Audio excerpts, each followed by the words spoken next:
How difficult it is in the de addiction process? कितना difficult होता है किसी को डी एडिक्ट करना?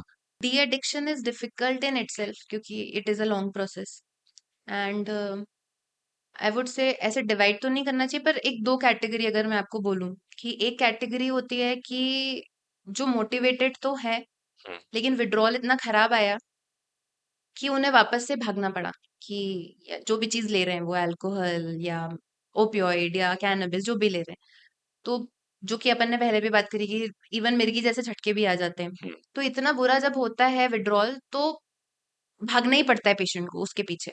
हम्म। उनके अंदर मोटिवेशन था लेकिन अब जब वो वापस भाग के वापस पी के आए तो उन्हें घर पे क्रिटिकल कमेंटिंग मिली कि अरे ये तो बैड हैबिट में आता है, इसकी तो हम्म। आदतें ही खराब है, हम्म। ये शायद इसके कैरेक्टर का फ्लॉ है।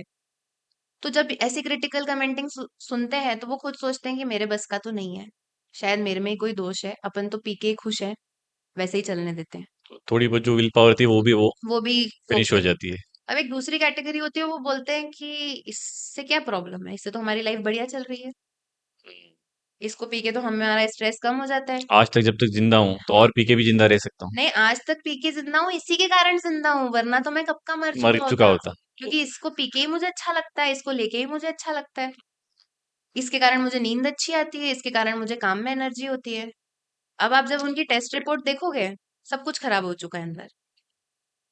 जब आप उनको बताने की कोशिश भी करते हो तो ऊपर ऊपर से तो सुन लेते हैं लेकिन मन में सोच रहे होते हैं।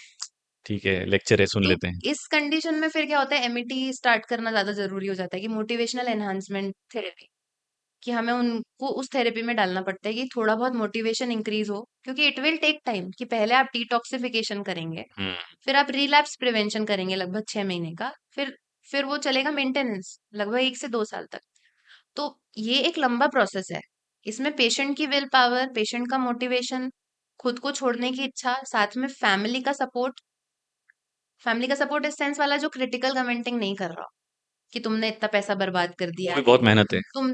हाँ, वो भी बहुत मेहनत है और बहुत कम फैमिलीज ऐसी मिलती हैं क्योंकि एक्चुअली परेशान भी हो जाती हैं। परेशान भी हो वो भी जाते हैं। उनकी भी गलती नहीं है कि पूरे के पूरे घर बिकवा दिए, घर पे ध्यान ही नहीं दे रहे कर्जा हैं, हो गया। कर्जा हो गया, सारे रिलेशनशिप खराब रिलेशनशिप कर खराब हो लिए, जाते हैं। पूरी सोशल लाइफ खराब हो गई, सब कुछ ही खराब हो गया, तो उनका पार्ट भी गलत नहीं है। लेकिन अगर वो इस तरीके की क्रिटिकल कमेंटिंग करते तो रिलैप्स के चांसेस बढ़ जाते हैं।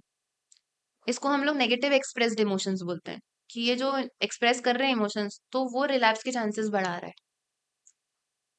तो इट बिकम्स डिफिकल्ट कि पहले तो पेशेंट को समझाओ, फैमिली को समझाओ, और फिर रिसोर्सेस, लाइक सब जगह इतने रिसोर्सेस नहीं है। राइट। फिर फाइनेंशियल दिक्कतें भी आती हैं कि जैसे एंटी क्रेविंग्स चलेंगी, मतलब जो आपकी तलब पे काम करेगी कि आपको तलब ना हो उस चीज की, वो भी थोड़ी सी कॉस्टली होती हैं। फिर साथ में थेरेपी का खर्चा भी होता है। फिर ऐसे तो सपोर्ट सिस्टम्स भी हैं कि अल्कोहल अनोनिमस करके ग्रुप्स होते हैं कि लोग अपनी स्टोरी शेयर करते हैं वहां पे कि उन्होंने कैसे छोड़ा, कैसे प्लेज लेते हैं, और ये सब चीजें होती है। तो नॉट वेरी डिफिकल्ट, पर मोटिवेशन और फैमिली सपोर्ट हो तो इट बिकम्स देन इजी।